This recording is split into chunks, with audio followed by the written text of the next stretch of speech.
So what you're about to see is a African lunch. Now, obviously Africa's got a lot of countries and a lot of tribes. So this variation of this is something that my people eat, the Afrikaans people. And I personally try to make this about every Sunday, some variation of this, sometimes a little bit less extravagant if we don't have people over. But today we have people over, so let me show you quickly what we buy. So the wood we buy at a petrol station, but we also all of these things at the petrol station that you can. So that is called a lizard, and that's got pork, peaches, curry, mince, all in fat, wrapped in fat. Pork sausage, a oopsie, and some bacon wrapped around cherries. Chicken sausages. Sausage is basically what we call a kebab. Boerewors, it's kind of sausage. Geelslang, yellow snake. Steak, cheese, mushroom and spice, all in the intestines, the fat intestines of the sheep. Thick boerewors, so it's the same as this. Only difference is it's in thick sausages, in thick intestines. Then we have chicken flatties, chicken wing spice, yellow peach wors, so it's a sausage with yellow peaches.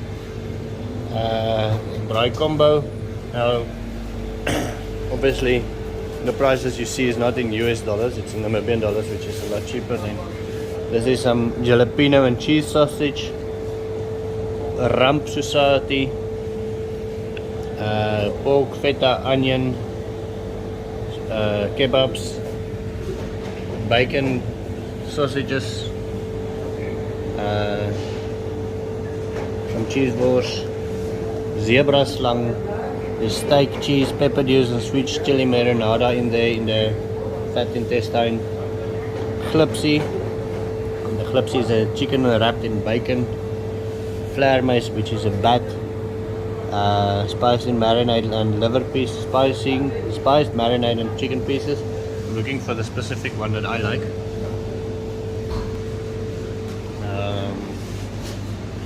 Skerpe joentjies, steak cheese, mushroom and onion, some pork belly. The springbok society. Springbok is a antelope, society is a kebab. Okay, so I don't see the one that we normally take, so I'm gonna try this zebra snake. It's steak, cheese, pepper dew and sweet chili marinade. So obviously we have real coffee machines and the luxury of those things, but on a Sunday I like to use this little system. It's all made of metal, and so it's an interesting concept of how it works. Is you place the coffee on top here like that, and then you place it in the water, and the water boils, goes up through here, spills out the top, lands on there, runs through and circulates. So the stronger you want the coffee, the stronger or the longer you leave it in. So you put it in there in the water. This is filled up with water to there. Just fill it up with coffee, and then in the coffee you can either use condensed milk, some people use idle milk, or just normal full cream cow milk.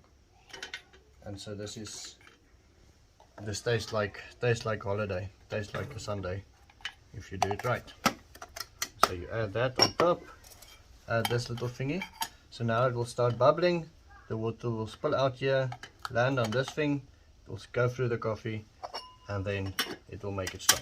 So then you take this little thing, open the cold up a little bit like that, and you just place it on there, and you wait for it to start making guru guru guru guru, and then you can pour your coffee.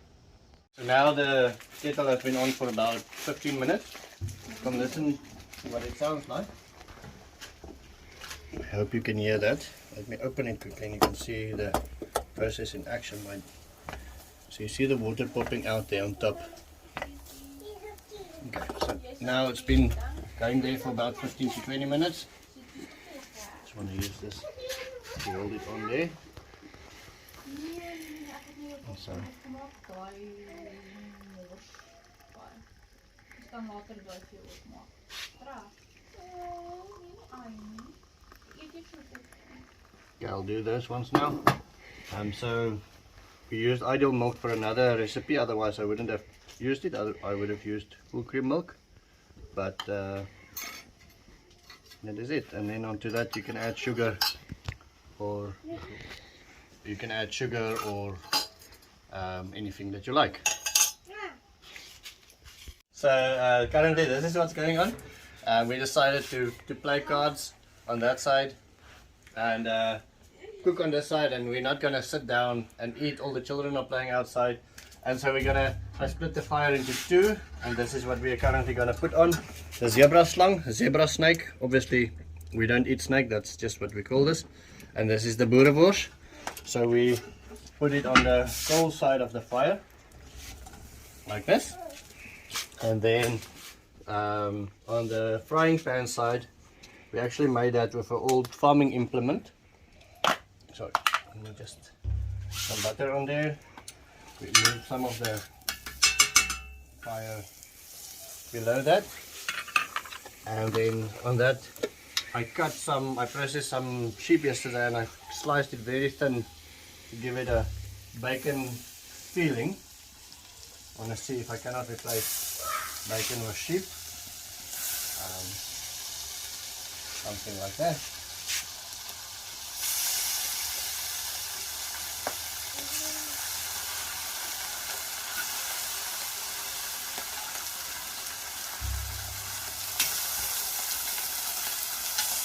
So on this side all the pan things will be made, and then on the other side all the things that you can cook over the fire, straight over the coals, will be made like this. And then over here we have something interesting.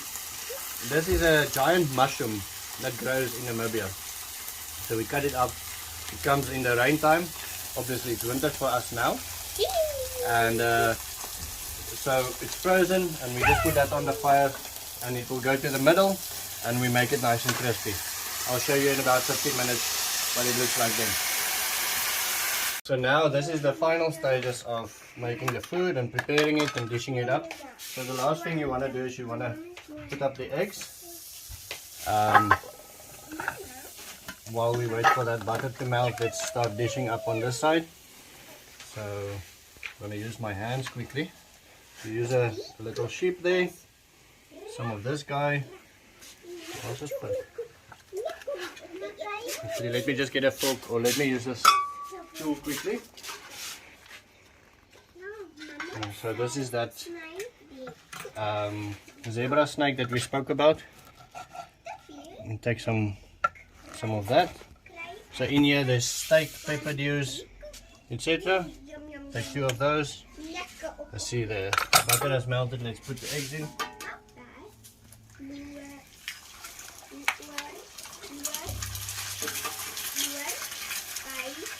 Okay, then take these guys off,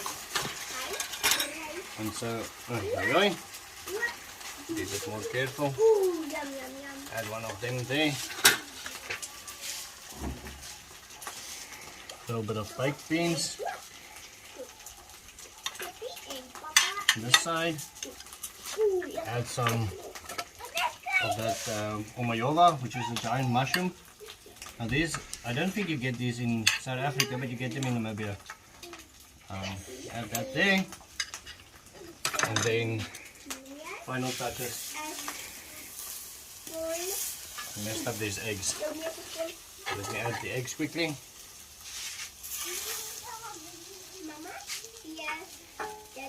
And that's it. I messed up the egg, so I don't want to give it too close a shot. But this is the idea. This is what we'll be having today. I hope you have a wonderful day.